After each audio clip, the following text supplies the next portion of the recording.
Saan ang susi? Ang nakaraan sa tadhana. Hoy! Kang gagalaw! Na-in-love ang mayamang si Johan sa lady guard na si Kathy. Pero may madilim pala itong nakaraan na tila humahad lang sa kanilang pag-iibigan. Hindi ko kaya sumugal. Diyan ka na mapagay! Pasunuhan kagaya niyan! Kontra pa ang matapobreng ina ni Johan. Dad. At isang nakagigimbal na revelasyon tungkol sa ama ni Johan ang nakatakda nilang matuklasan. Ano nga ba ang totoong nangyari noon kina Kathy at Ramon? Sundan natin ang part 2 ng ating kwento dito lang sa Tadhana. Anong ginawa mo doon sa estudyante kanina? Hindi ko gusto yung tono ng pananalita mo. Binastos mo? Tinakot mo? Pinagbibintangan mo ba ako? Ibang nagbibintang sa nagsasabi ng totoo. Napakasimple ng tanong, di ba? Bakit hindi mo masagot? Ano, nahiya ka? Nahiya ka malaman ng anak mo na demonyo ka? Johan, mabuti pa ilabas mo na dito yung babae. Dad, sandali. Naguguluhan po kasi ako. Paano kayo nakakilala ni Kathy? Yang lalaking yan. Yang daddy mo. Yang lalaking pinagmamalaki mo. Yan ang lalaking nagtangkang gumahasa sa akin noon.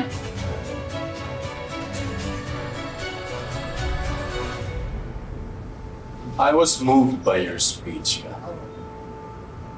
Napakatalino mong bata. Mukhang napakabait. At napakagandang lalaki. Maraming salamat po, sir.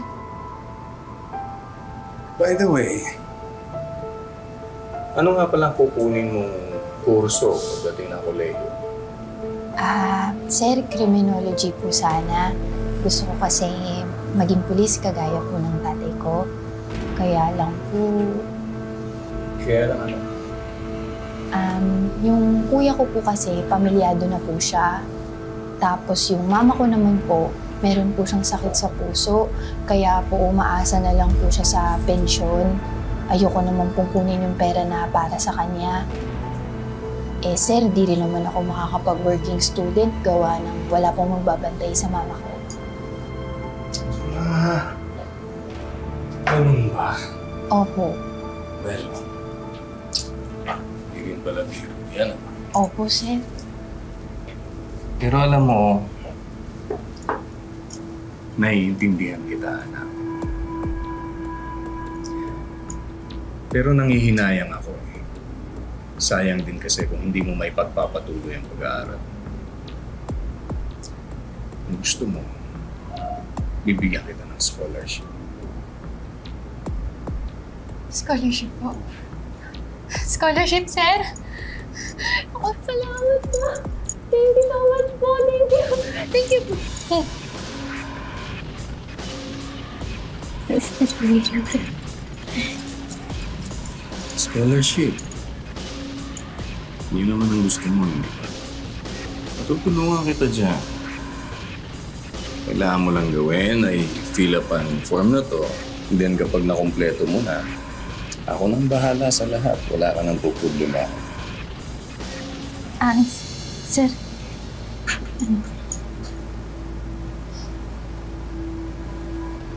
Gusto mo ng scholarship, hindi ba? Wala kang sagot dyan.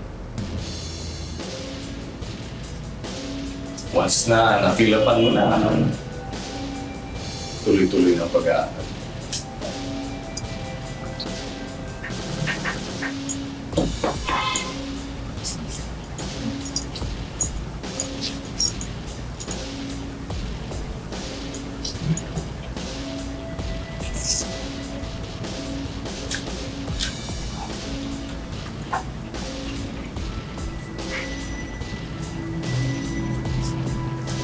Yeah.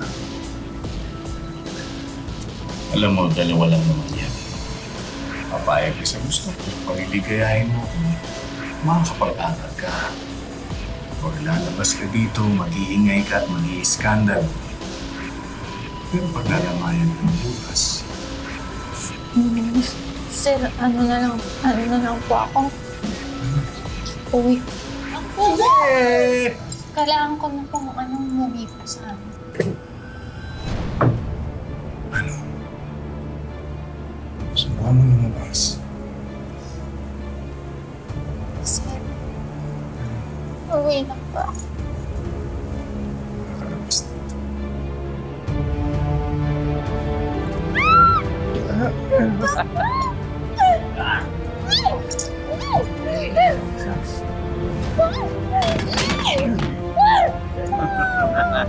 Tulong!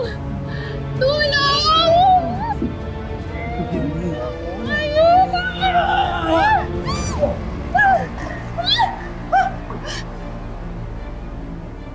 Subukan mo ang umanak.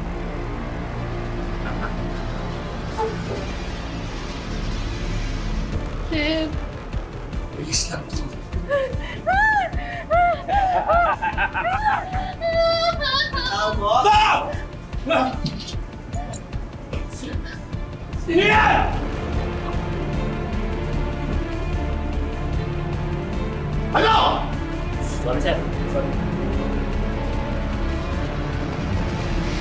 dahil sa'yo, inatake sa puso ang mama ko. Dapat sa'yo, mamatay ka na. Hindi totoo mga binibintang sa akin ng babaeng yan. Buti pa Johan, nilabas mo na yan. Pakaladkad mo yan sa security. Kung may dapat kalad ka rin dito, ikaw yon. Hindi ako. Masahol ka pa sa baboy? Anong ginawa mo dun sa estudyante kanina? Malamang biktima mo rin yun, no? Ramon, tandaan mo to. Hindi na ako ang Kathy na nakilala mo noon. Hindi na ako takot. At mas lalong hindi ako mananahimik. Alam mo kung bakit? Kasi wala nang mawawala sa akin. Sa'yo marami pa. Marami pa! Anong kaguluhan to?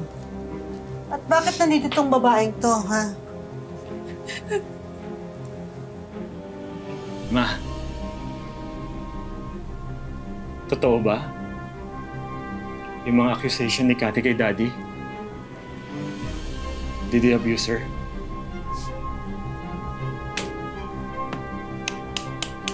Ang galing mo. Alam ko ng plano mo. Kasi, hindi umubra yung plano mo sa anak ko.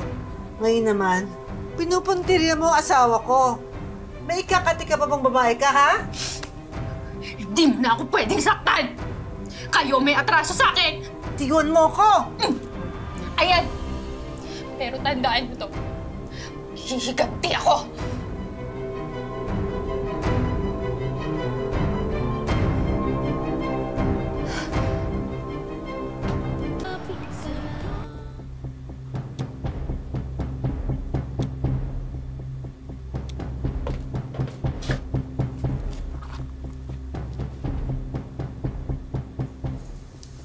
Kasi ba't dinala mo yan dito? Hindi dahas ang solusyon. Kapag ginawa mo yan, wala ka na rin pinagkaiba sa kanila. Itama mo ang lahat sa malinis na paraan. Sa malinis na paraan? Pagkatapos yung dungisan yung pagkatao ko? Trina, araw-araw, sinisisi ko yung sarili ko. Dahil pakiramdam ko, kasalanan ko kung ano yung nangyari. Hindi ko makalimutan kung ano yung ginawa niya sa akin. Kung hindi ako nagtiwala sa kanya, edi sana normal ang buhay ko ngayon, di ba? Sana buhay ang mama ko. Hindi mo kasalanan ang nangyari sa'yo, Cass. Tsaka hindi ka madumi dahil lang binaboy o anong ginawa sa'yo ng principal na yun. Magiging madumi ka lang kapag yan, yung halimaw dyan sa puso mo. Mahayaan mo yung kontrolin ka. Kasi hindi ka mamamatay tao. Magiging pulis ka pa.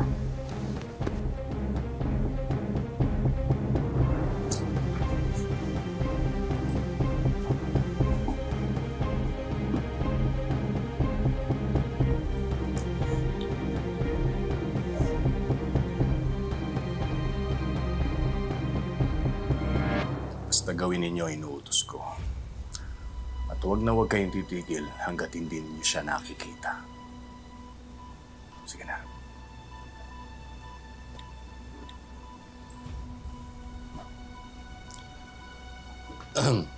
Kaya na.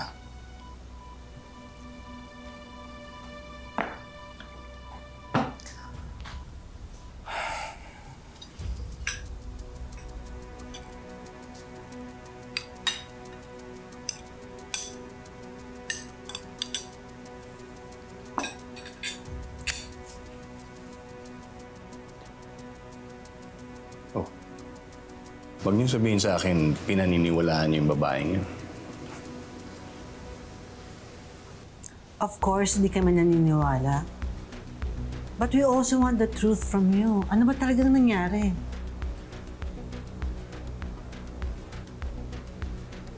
Sige, sige. Ganito kasi yan eh. Magkakilala talaga kami nung Cathy na yun.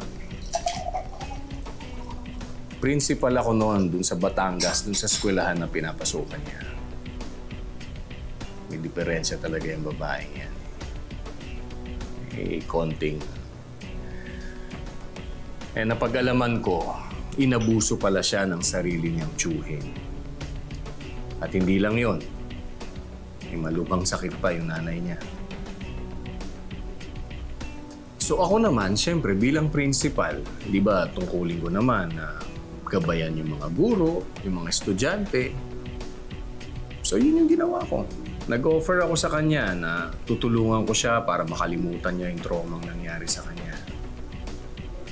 Tutulungan ko siya para ipagpagamot. Kaso ang masaklap, yung palang ginagawa kong pagtulong sa kanya, minamasama niya. Nilalagyan niya ng mali siya at hindi lang yan, nagkagusto pa siya sa akin. Diba? Totoo yan, ha? Baka naman ikaw ito nagsisinungaling. Maria, kailan ba ako nagsinungaling sa'yo? Di ba? Hindi ko magagawa sa'yo yun at hindi ako papatol sa ganong klaseng babae. Magagawa ko bang sirain ang pamilya natin?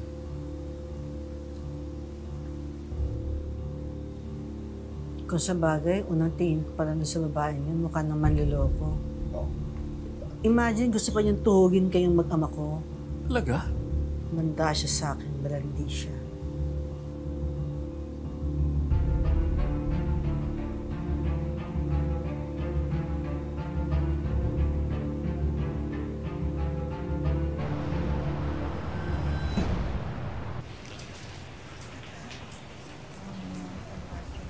Sir Ramon Reyes, naaresto ka namin sa salang attempted rape.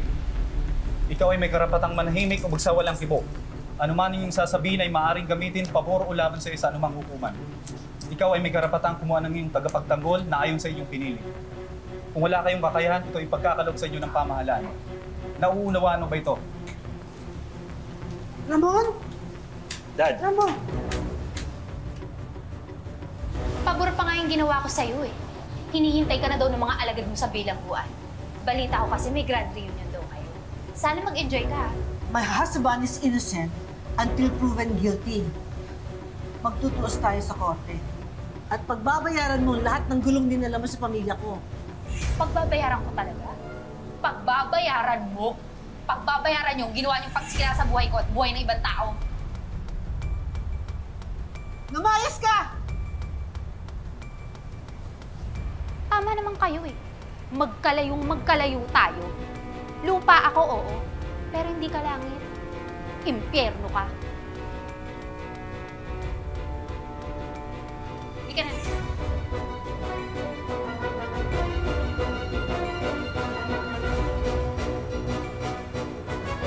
Nang arestuhin ng mga pulis ang ama ni Johan na si Ramon, tila unang hakbang na iyon tungkol sa hustisyang hanap ni Cathy.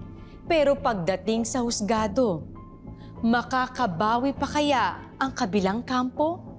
Si Johan, magagawa ba niyang suportahan ang kanyang minamahal kung ang mismong ama niya ang nasasakdal? Maganda po yung reputasyon ni Ramon bilang principal sa paaralan namin. Kaya po, nung nagpakita siya sa akin ng kabutihan, pinaniwalaan ko po agad. Hindi ko naman po alam na kung anong linis ng pangalan niya, eh siyang dumi naman po ng asal niya.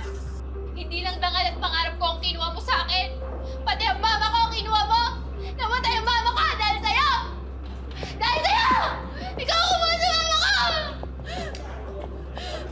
Ang ginawa ko. Nagsasabi ako ng totoo! Nagsasabi pa ako ng totoo! Nagsasabi pa ako ng totoo! Ako po si Ramon Reyes. Principal po ako dun sa eskwelahan na pinapasukan ni Cathy.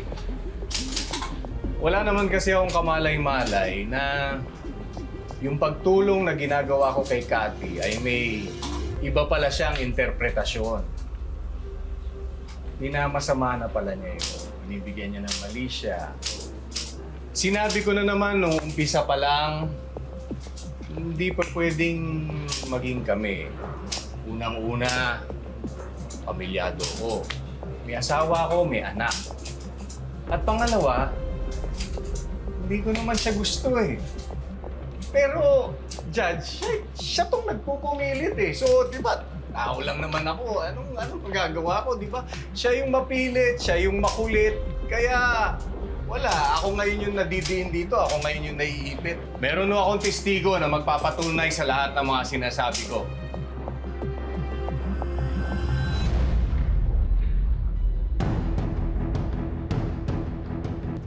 Janitor po ako sa eskwela ang pinapasukan dati ni Kat at ni Sir Ramon. Palagi ko nakikita si Cathy na hinihintay si Sir Ramon sa office nila. Kahit gabi pa po, hindi siya umaalis hanggat hindi tapos sa trabaho si Sir. Tapos, isang gabi po, narinig ko na lang si Cathy. Niyayaya niya makipagtalik si Sir. At nakita mo bang nakipagtalik ang akusado kay Cathy? Hindi po pumayag si Sir Ramon. Narinig ko na lang si Cathy. Pinagbabantaan niya si Sir na palalabasin niyang ginahasa siya para matanggal ito sa school. Ha? Sabi ko naman sa inyo eh. Okay na laman yung akusasyon eh. Sabi ko na sa inyo. Babe, bakit po kayo nagsisinungaling? Ano po kayo sa may pintuan? Nakita niyo naman po lahat, bakit po kayo nagsisinungaling? Yan! Hindi mo na nagsasabi ng totoo. Hindi po! Hindi po yan! Hindi po yan yung totoo! Nagsisinungaling siya! Order in the court!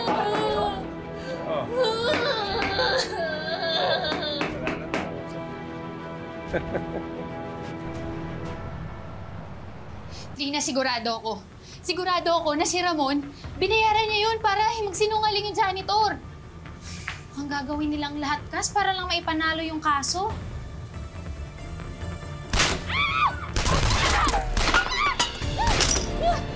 Lina! Lupa ka na! Lupa ka na!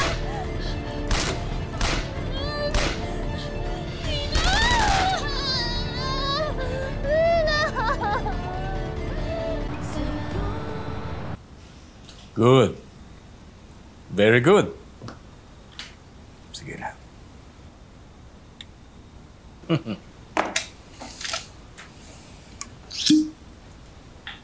Kailangan natin mag-usap, Ramon. Tungkol saan? Tungkol sa katotohanan. Aminin mo na kasi. Totoo yung binibintang sa'yo ni Cathy, di ba? Totoo na inabuso mo siya. Totoo na inabuso mo yung bata. Malinis ang konsensya ko, Maria. Ano ko ba? Ha? Kaya pala binayaran yung janitor para magsinungaling. Nakita ko yung janitor. Inabutan ng pera ng tauhan mo. Pagkatapos ng hearing, kinausap ko siya. Pinaamin. At umamin siya sa akin ng totoo. All this time, ginawa ko ang lahat para maitaas ang dangal natin. Ang reputasyon natin, ang pangalan natin! Tapos ikaw lang pala magpapabagsak sa atin sa lupa. Hindi ko kayang masira ang reputasyon natin, Ramon. Hindi ko kaya!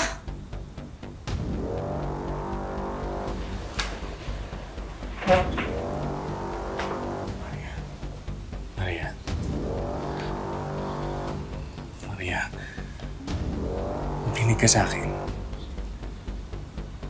Inaamin ko sa'yo. Nadala ako ng tukso. Pero walang nangyari sa amin ni Cathy. Maniwala ka sa akin. Nagkataon lang kasi na nasa Batangas ako noon at nandito ka sa Maynila. Alam mo naman kung gaano kita kamahal. Patawarin mo ko, Maria.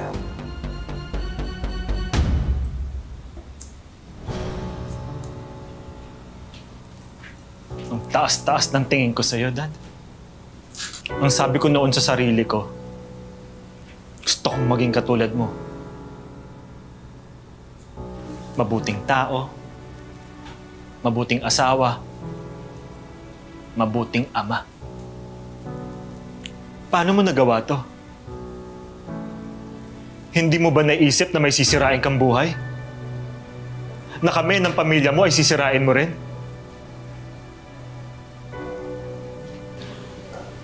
Anak, patawarin mo ako. Patawarin ninyo ako. Humihingi ako na isa pang pagkakataon sa inyo para maituwid ko ang lahat. Isa lang ang paraan para maituwid niyo po ang inyong pagkakamali. Dad, confess. Aminin niyo lahat ng pagkakamali niyo. No! Hindi pwedeng gawin yun ng daddy mo. Maraming masisira sa atin. Ano, Ma? Ang pangalan niyo? Ang reputasyon niyo? Yun lang ho ba ang mahalaga sa inyo?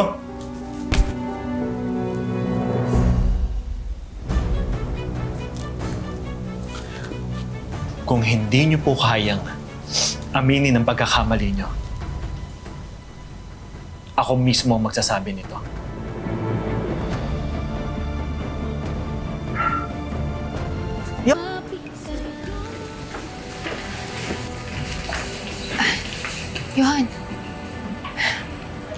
Johan, kung pumunta ka dito para pakiusapan ako na iurong yung kaso laban sa daddy mo, hindi ko yun magagawa. Pinaulanan niya ng bala ang bahay namin. Si Trina muntik nang mamatay. Hindi ako pwedeng manahimik. Kailangan ko talaga siyang ipakulong. Hindi. Naniniwala ako sa'yo. Nandito ako para suportahan ka. Lalaban tayo.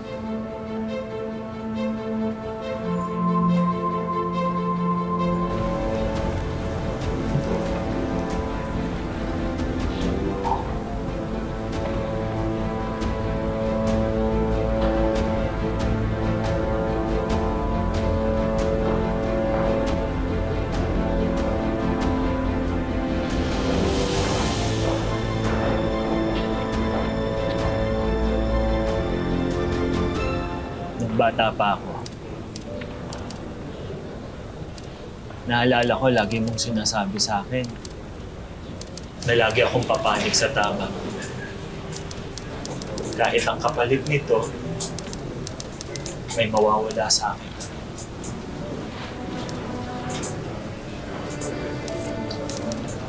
Alam ko, pagkatapos nito, wala na akong babalikan. Pero Dad, kailangan kong itama yung pagkakamali.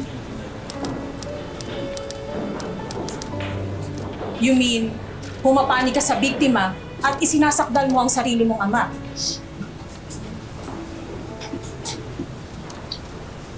Pumapanik po ako sa tama.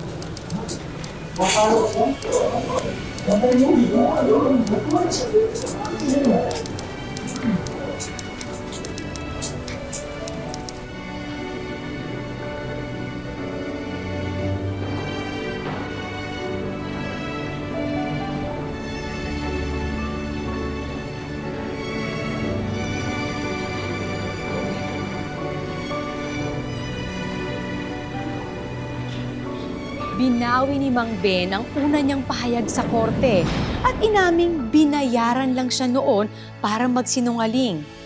Hindi na raw niya kinaya ng kanyang konsensya lalo na't may anak din siyang babae. The accused, Ramon Reyes, is found guilty beyond reasonable doubt of the crime of attempted rape. and sentenced to an indeterminate penalty of imprisonment from 6 years and 1 day of prisión correccional as minimum to 12 years and 1 day of prisión mayor as maximum. So ordered.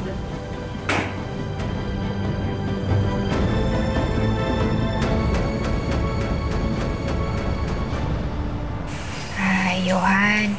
Sorry ha. Patawad dahil kinailangan mo mamili kung ako o yung pamilya mo. Wala ka namang dapat ihingi ng tawad eh. Mas pinanigan ko yung tama kaysa sa mali. Alam mo, sa totoo lang, dapat nga yung pamilya ko yung humingi ng tawad sa'yo eh. Simula pa lang, dapat ginawa na namin yun sa'yo. Kathy, mahal kita.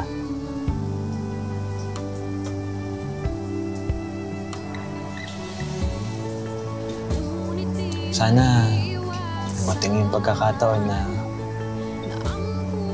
pag naghilom na yung sugat sa puso mo, bigyan mo ako ng pagkakataon para patunayan sa'yo yung pagmamahal ko. Napatunayan mo na yun. Napatunayan mo na. Sige na. Mahaba na yung usapan natin. Baka maiwan ka na ng flight mo. Basta, Johan, mag-iingat ka ha. Tsaka, hintayin kita.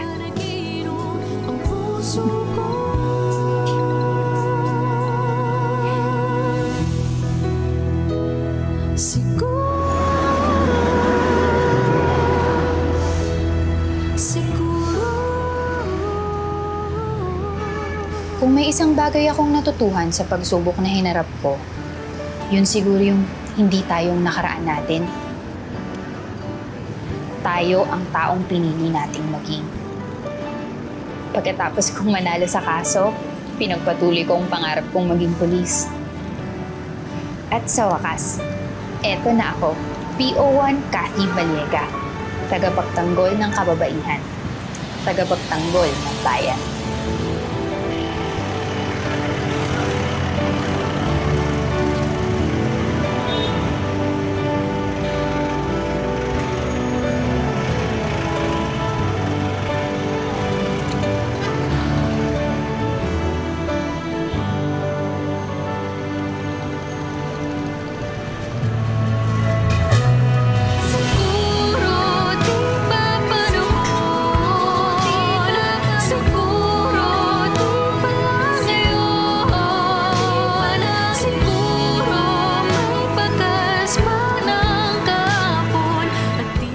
Ang buhay ay hindi lamang isang daan na ginuhit para sa atin. Ito ay sangang daan na nagbibigay sa atin ng maraming pagkakataon na pumili at tahakin ang sarili nating tadhana. Magandang hapon, ako po si Marian Rivera. Maraming salamat sa panonood mga kapuso. Kung nagustuhan mo ang video na ito, mag-subscribe na sa official YouTube channel ng GMA Public Affairs. Huwag niyong kalimutang pindutin ang bell button.